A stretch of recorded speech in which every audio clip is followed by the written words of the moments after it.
우리에게 주신 하나님의 말씀은 두 곳인데요. 먼저 사무엘하 15장 1절에서 6절까지, 사무엘하 15장 1절에서 6절까지 하나님의 말씀을 듣겠습니다. 그 후에 압살롬이 자기를 위하여 병거와 말들을 준비하고 호위병 50명을 그 앞에 세우니라. 압살롬이 일찍 일어나 성문 길 곁에 서서 어떤 사람이든지 총사가 있어 왕에게 재판을 청하러 올 때에 그 사람을 불러 이르되 너는 어느 성읍 사람이냐 하니 그 사람의 대답이 종은 이스라엘 아무 지파에 속하였나이다 하면 압살롬이 그에게 이르기를 보라 내일이 옳고 바르다마는 내 송사를 들을 사람을 왕께서 세우지 아니하셨다 하고, 또 압살롬이 이르기를 내가 이 땅에서 재판관이 되고 누구든지 송사나 재판할 일이 있어 내게로 오는 자에게 내가 정의 베풀기를 원하노라 하고, 사람이 가까이 와서 그에게 절하려 하면 압살롬이 손을 펴서 그 사람을 붙들고 그에게 입을 맞추니 이스라엘 무리 중에 왕께 재판을 청하러 오는 자마다 압살롬의 행함이 이와 같아서 이스라엘 사람의 마음을 압살롬이 훔치니라. 이어서 열왕기상 21장 1절에서 10절까지, 열왕기상 21장 1절에서 10절까지는 제가 먼저 한 절 읽고 저와 여러분께서 한 절 읽고 그런 방식으로 하나님의 말씀을 봉독하시겠습니다.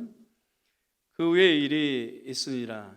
이스라엘 사람 나봇에게 이스라엘에 포도원이 있어 사마리아의 왕 아합의 왕궁에서 가깝더니 아합이 나봇에게 말하여 이르되 내 포도원이 내 왕궁 곁에 가까이 있으니 내게 주어 채소밭을 삼게 하라. 내가 만일 네가 좋게 여기면 그 값을 돈으로 내게 주리라. 나봇이 아합에게 말하되 내 조상의 유산을 왕에게 주기를 여호와께서 금하실지로다 하니, 이스라엘 사람 나봇이 아합에게 대답하여 이르기를 내 조상의 유산을 왕께 줄 수 없다 하므로 아합이 근심하고 대답하여 왕궁으로 돌아와 침상에 누워 얼굴을 돌리고 식사를 아니하니, 그의 아내 이세벨이 그에게 나와 이르되 왕의 마음에 무엇을 근심하여 식사를 아니하나이까.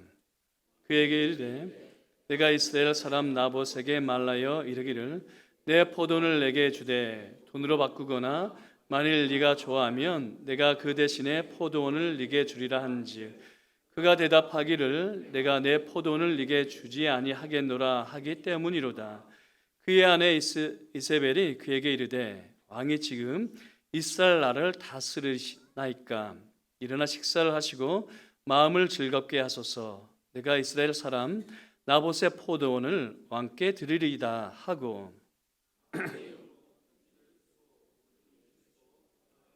그의 성읍에서 나봇과 함께 사는 장로와 귀족들에게 보내니 그 편지 사연에 이르기를 금식을 선포하고 나봇을 백성 가운데 높이 앉힌 후에 불량자 두 사람을 그의 앞에 마주 앉히고 그에게 대하여 증거하기를 네가 하나님과 왕을 저주하였다 하게 하고 곧 그를 끌고 나가서 돌로 쳐 죽이라 하였더라.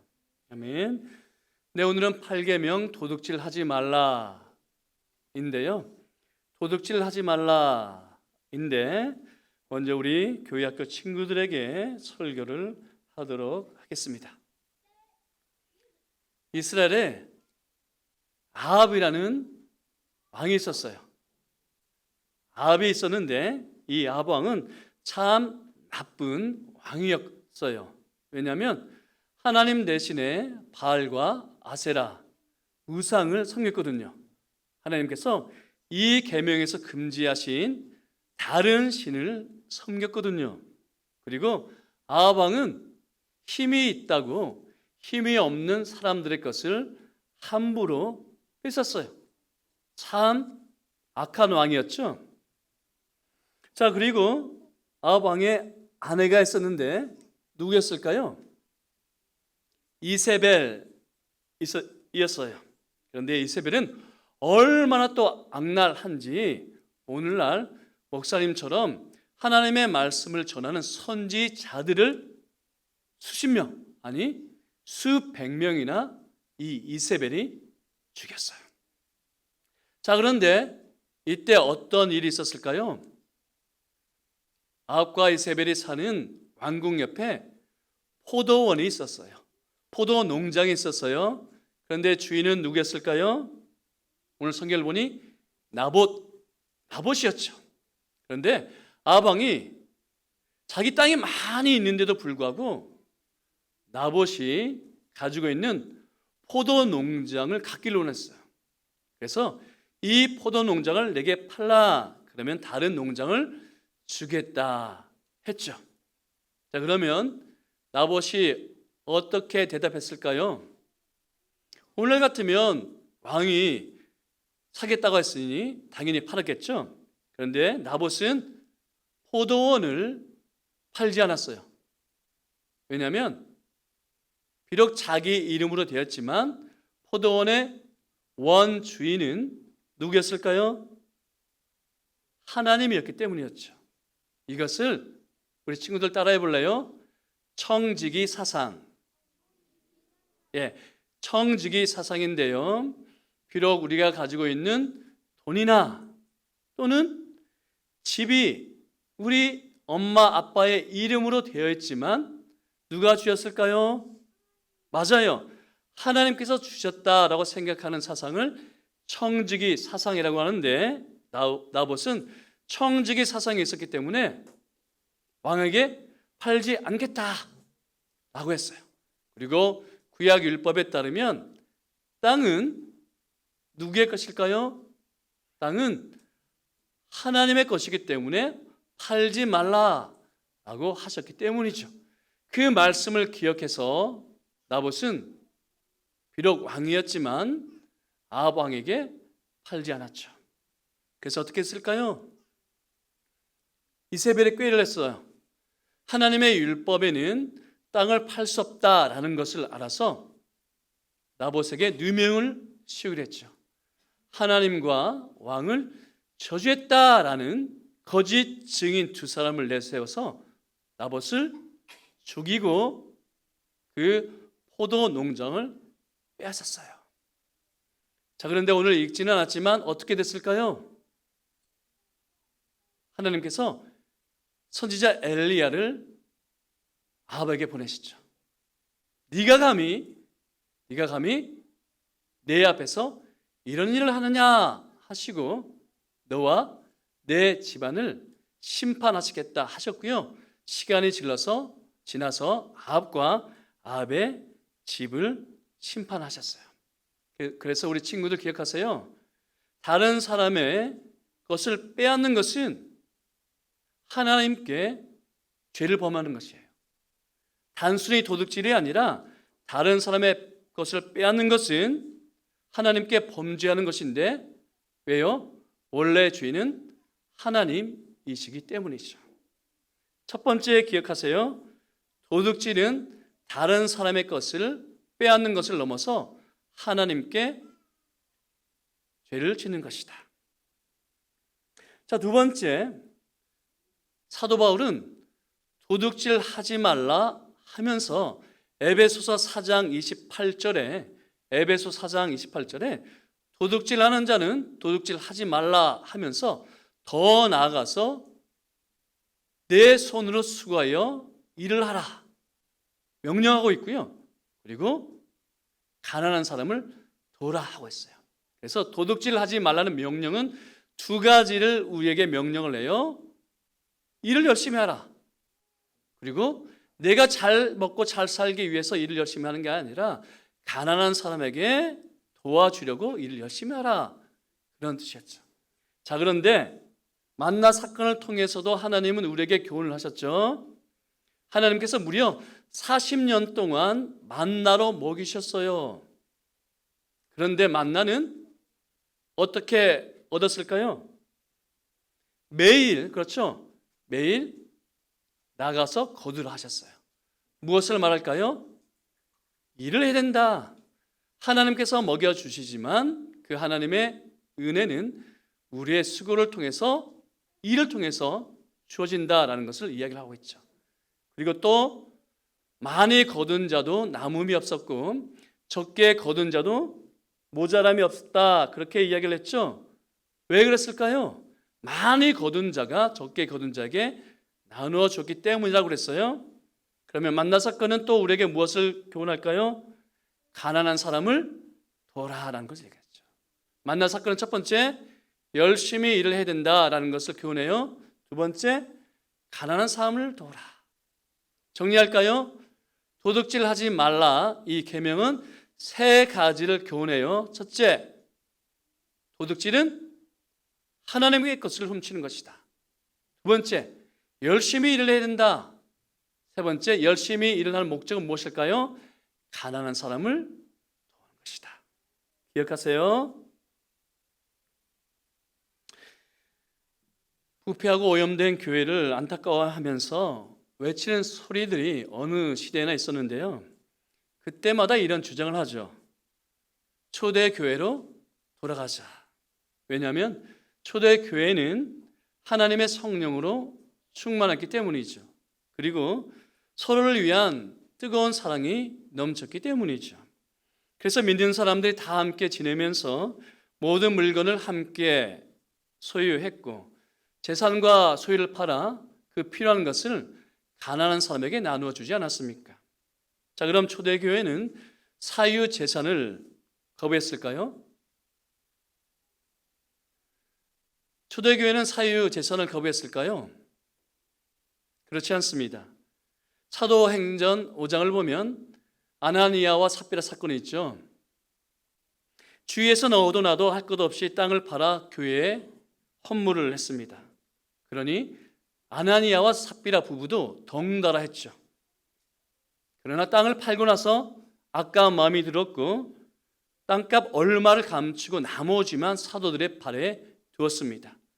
결국 사도 베드로에게 들키고 말았는데 그때 사도 베드로가 이런 이야기를 하거든요. 사도행전 5장 4절 말씀, 땅이 그대로 있을 때에는 내 땅이 아니냐, 땅이 그대로 있을 때에는 내 땅이 아니냐, 그리고 판 후에도 내 마음대로 할 수가 없더냐 하면서 사유 재산을 인정했습니다. 그렇다면 초대교회는 공산주의 사회를 꿈꾸지 않았다는 뜻이겠죠. 그렇다고 해서 8계명이 자본주의 경제를 전적으로 지지할까요? 어떤 이들은 주장하기를 도둑질하지 말라는 계명은 사유 재산을 전제하고 있다라고 이야기를 합니다. 그러니까 우리의 소유권을 인정하기 때문에 남의 물건이나 재산을 동의 없이 가져오지 말라 명령했다는 뜻이죠. 맞습니다. 8계명은 우리의 소유권을 주장을 합니다. 그 사유 재산권을 인정을 합니다. 심지어 보이지 않는 우리의 명예나 권리 그리고 지적 재산권도 인정을 하죠. 그래서 땀을 흘려 일을 하라고 성경은 강조하지 않습니까? 그러나 그 너머에 무엇을 말하고 있을까요?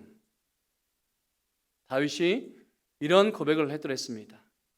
우리가 받은 것 중에 하나님께로부터 오지 않은 것이 무엇입니까? 우리가 받은 것 중에 하나님께로부터 오지 않은 것이 무엇입니까? 라고 고백을 했더랬죠. 그렇다면 우리의 소유가 부모에게서 유산으로 받은 것이 할지라도 또는 우리의 수고와 땀으로 획득한 것이라 할지라도 궁극적으로는 하나님께서 주셨다라는 뜻입니다. 그래서 우리는 우리 스스로를 무엇이라 부를까요? 소유주가 아니라 관리자라고 하죠. 그렇다면 성경의 경제관은 자본주의와도 결을 달리합니다. 왜냐하면 자본주의는 우리의 영원한 소유권을 주장하지만 성경의 경제관은 일시적인 관리권을 말할 뿐이죠. 그래서 우리는 스스로 청직이라 하지 않습니까? 그리고 이후 10번째 계명을 할 때도 강조하겠지만 자본주의는 우리의 탐욕을 부추깁니다.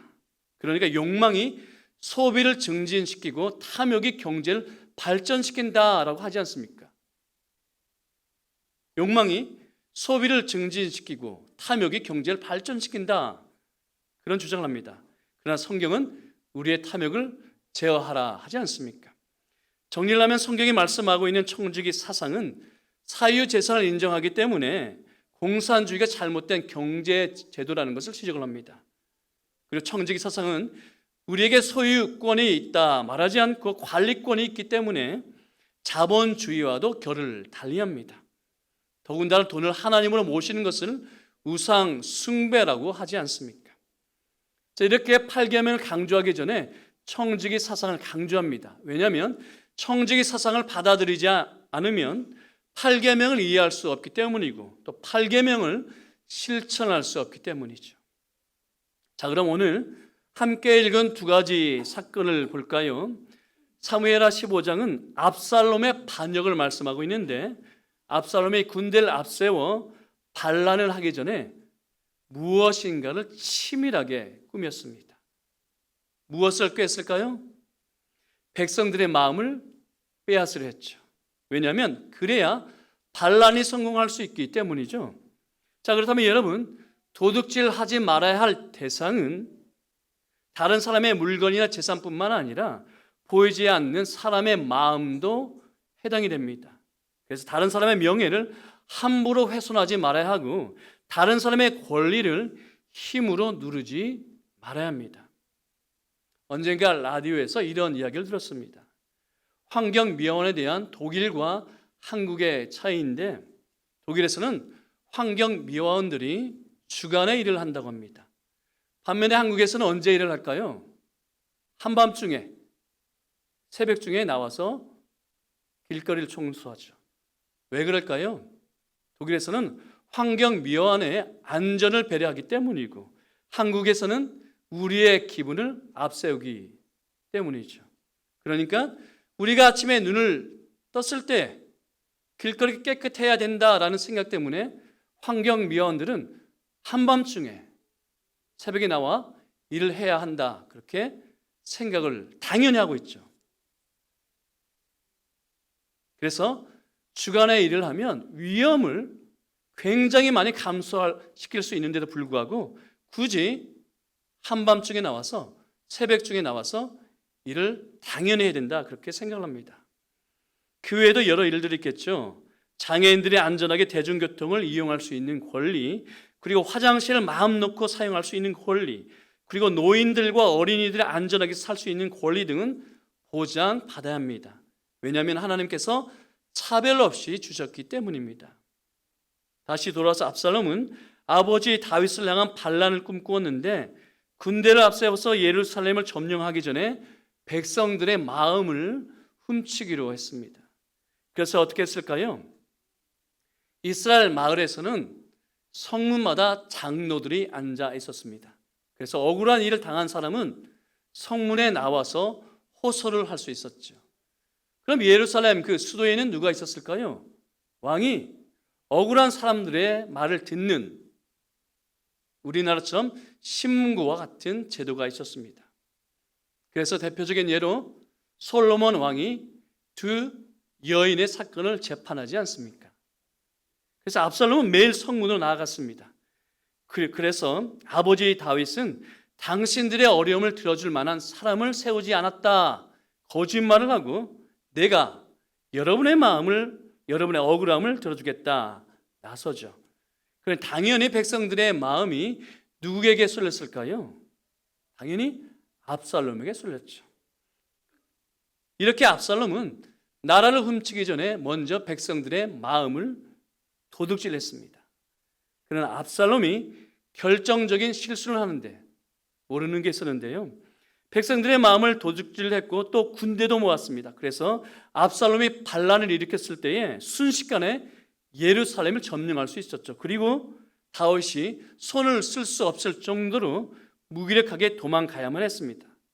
그러나 압살롬이 모르는 것이 있었는데 다윗의 왕위는 다윗의 것이 아니라 하나님께서 주셨다는 사실입니다. 그렇다면 압살롬은 다윗의 왕위를 빼앗은 것이 아니라 무엇을 도둑질하려 했을까요? 하나님의 주권을 훼손시키려 했습니다. 그러니 비록 백성들의 마음을 다 얻었지만, 군대도 압도적이었지만 결국 어떻게 되었을까요? 비참한 최후를 맞이하지 않았습니까? 왜요? 하나님께서 개입하셨거든요. 그렇다면 누군가의 재산을 빼앗는 일은, 또 누군가의 권리를 짓밟는 일은 개인의 재산과 권리를 도둑질하는 일을 넘어 그 사람에게 주신 하나님의 주권을 무시하는 행위입니다. 그리고 두 번째 사건을 볼까요? 북이스라엘 아방이 자신의 왕궁 옆에 있는 포도원이 마음에 들었습니다. 그래서 주인이 나봇이라는 사람에게 거래를 제안을 하죠. 내가 당신의 포도원이 마음에 드니 내게 파시오.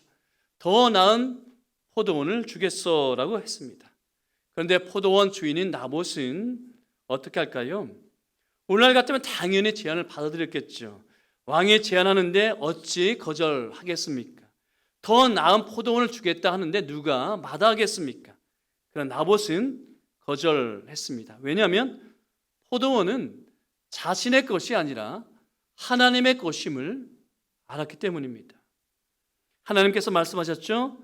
토지는 여호와의 것이라. 그래서 나봇은 비록 자기 이름으로 등기가 되어 있었지만 함부로 팔 수가 없었습니다. 왜요? 자신은 소유자가 아니라 관리자라는 것을 알기 때문이죠.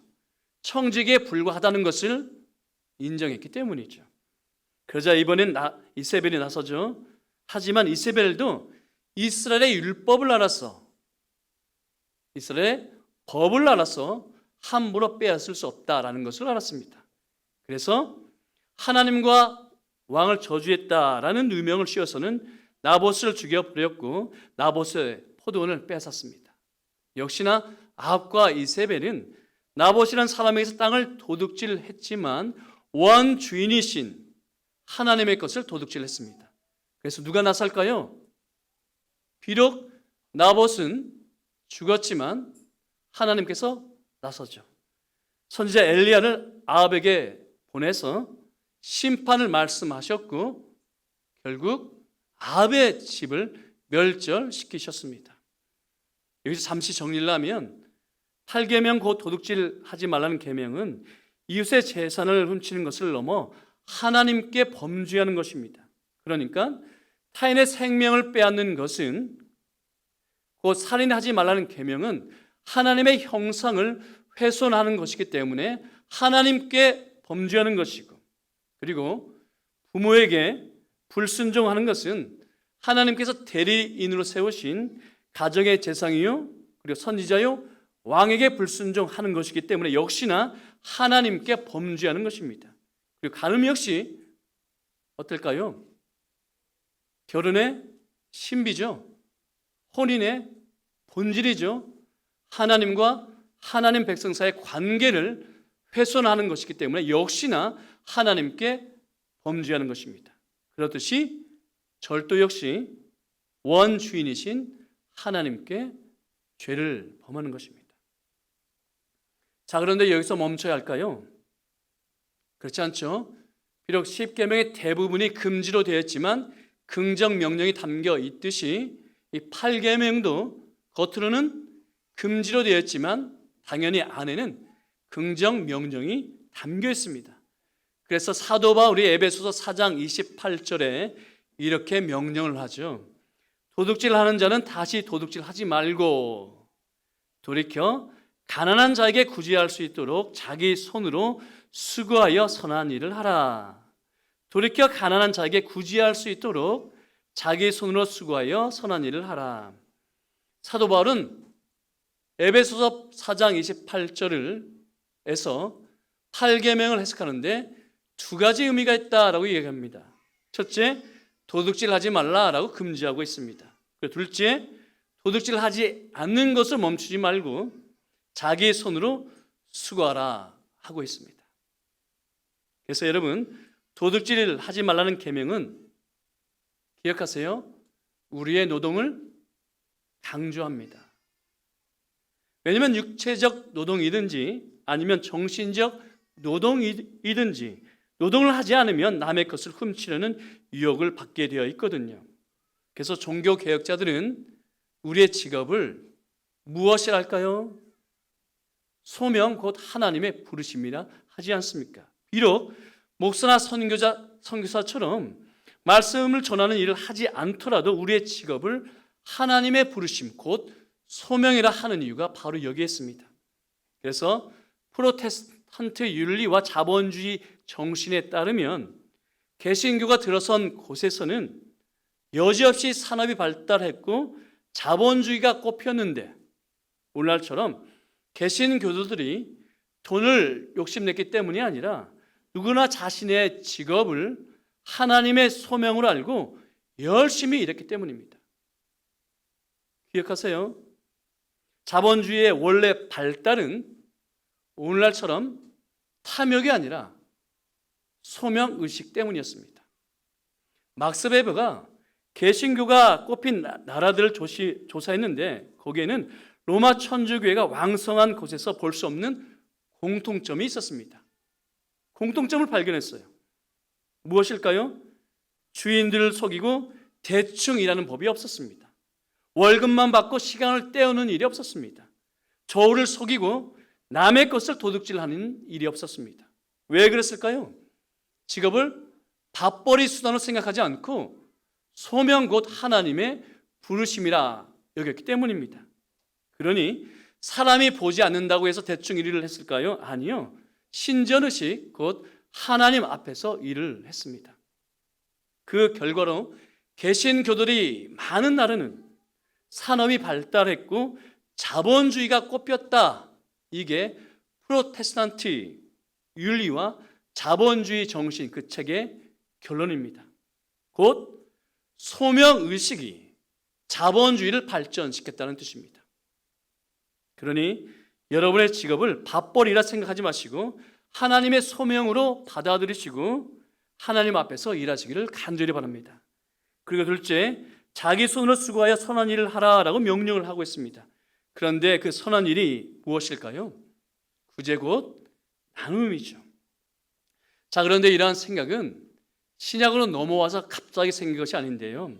왜냐하면 율법에 이미 담겨 있기 때문입니다. 여러분, 율법 시대에 남의 것을 가져와도 도둑질이 되지 않는 희한한 경우가 있었습니다. 어떤 경우일까요? 오늘날 우리로 치면 서리는 도둑질이 아니었습니다. 예를 들어 가난한 사람이 남의 밭에 들어가서 이삭을 잘라 먹어도 도둑질이 아니었습니다. 또 남의 포도원에 들어가서 포도를 배불리 먹어도 도둑질이 아니었습니다. 단지 낫을 대지 말아야 했고 그릇에 담아 가지고 나오지 말아야 했습니다. 그래서 룻기를 보면 모압 여인 룻이 보리를 베는 사람들 졸졸 따라다니면서 이삭을 줍지 않습니까? 우리나라 같으면 당연히 쫓겨났겠죠. 그러나 누구 하나 뭐라 하지 않았습니다. 왜요? 율법이 허용하기 때문입니다. 그렇다면 여기서도 또 배울 수가 있죠. 나의 소유나 재산이 나의 것이라 생각한다면 가능할까요? 그렇지 않습니다. 하나님께서 나에게 맡기신 것이라 생각했기 때문에 그것을 허용할 수 있었습니다. 그래서 하나님께서는 이스라엘 백성들이 약속의 땅에 들어가기 전에 구제를 가르쳐 주셨습니다. 무엇을 통해서요? 만나 사건을 통했어요. 그런데 만나 사건은 역시나 노동을 강조하죠. 매일 들에 나가 만나를 구해야 했기 때문입니다. 그래서 여러분, 우리 그리스도인은 우리의 수고나 지혜로 살지 않고 하나님의 은혜로 삽니다. 그래서 사도 바울은 이런 말까지 하지 않았습니까? 나의 나된 것은 하나님의 은혜로라. 그러니까 만삭 뛰어 나지 못한 내가 사도라 부르심을 받은 것도 하나님의 은혜이고, 그리고 숱한 핍박과 고난에도 불구하고 지금 여기까지 넘어올 수 있었던 것도 하나님의 은혜이고, 그리고 사단의 가시가 자신을 괴롭혔지만 나의 약한 데서 그리스도의 강함이 드러나기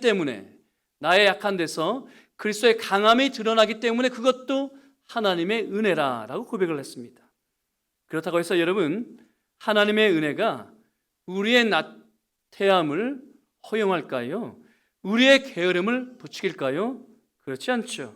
오히려 하나님의 은혜는 우리의 부지런함과 성실함을 요구하는데 만나 사건이 이를 알려주고 있습니다. 둘째, 만나 사건이 어떻게 끝이 나죠? 많이 거둔 자도 남음이 없었고 적게 거둔 자도 모자람이 없었습니다. 왜냐하면 오멜로 되어 보았기 때문입니다. 성경이 그렇게 이야기를 하죠. 오멜로 되어 보았다. 그러니까 측량을 했다는 뜻입니다. 그래서 많이 거둔 자에게서 적게 거둔 자에게로 나눠줬다, 평균케 했다, 이런 뜻입니다. 그래서 여러분, 구제는 선택이 아니라 필수입니다. 그래서 사도 바울은 도둑질하는 자는 도둑질하지 말라 금지하고 나서 가난한 자에게 구제하도록 하기 위해서 열심히 일을 하라, 그렇게 명령을 하고 있습니다. 그렇다면 현대 자본주의 정신이 말하는 것과 또 다르죠. 나의 소유와 재산은 나의 수고와 또 노력의 결과이기 때문에 나는 오롯이 그것을 누릴 수 있다, 그렇게 자본주의는 말하지 않습니까? 그러나 성경은 그렇게 이야기를 하지 않습니다. 왜요? 만나가 보여주겠죠? 만나는 우리의 노동을 통해서 얻은 것이지만 어디에서 내려왔을까요? 하늘에서 내려왔거든요. 만나는 내가 뿌려서 거둔 것이 아니라 비록 나의 수고름 때문에 얻은 것이지만 어디에서 내려왔을까요? 하늘에서 내려왔기 때문입니다. 따라서 나는 하나님께서 맡기신 것을 관리하는 청직이라는 사상을 받아들이지 않으면 결코 구제할 수 없습니다. 구제를 하더라도 내가 은혜를 베푼 것이라 생각을 하죠. 그래서 나눠주면서 어떻게 생각할까요? 주는 대로 받으라. 주는 대로 받으라, 이렇게 말하지 않습니까? 그리고 혹시 자랑하지 않을까요? 혹여 자랑을 하지 않더라도 속으로 나는 괜찮은 사람이야 흐뭇해 하겠죠. 그러나 구제는 결코 내가 베푸는 것이 아닙니다. 그저 하나님께서 나누라 하신 것을 유통시켰을 뿐입니다. 그래서 기억하세요. 우리는 유통업자입니다. 그리고 구제받는 사람은 사람에게 굽신거릴 이유가 전혀 없습니다. 왜냐하면 사람에게 받는 것이 아니라 하나님께 받는 것이거든요. 그리고 물질로 구제를 비록 내가 받지만 다른 것으로 또 나는 구제할 수 있거든요. 왜냐하면 하나님께 받은 은사가 다양하기 때문에 어떤 사람은 구제하는 일로, 어떤 사람은 또 위로하는 일로 서로를 세울 수 있지 않습니까? 정리를 하겠습니다.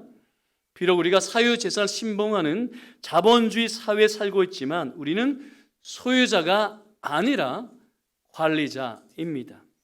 그래서 남의 것을 훔치는 것은 남의 재산을 도둑질하는 것을 넘어 하나님께 범죄하는 것입니다. 그리고 우리는 더 나아가 수고하여 열심히 살아야 되는데 왜 그럴까요? 배부리고 등 따숩게 살려고요?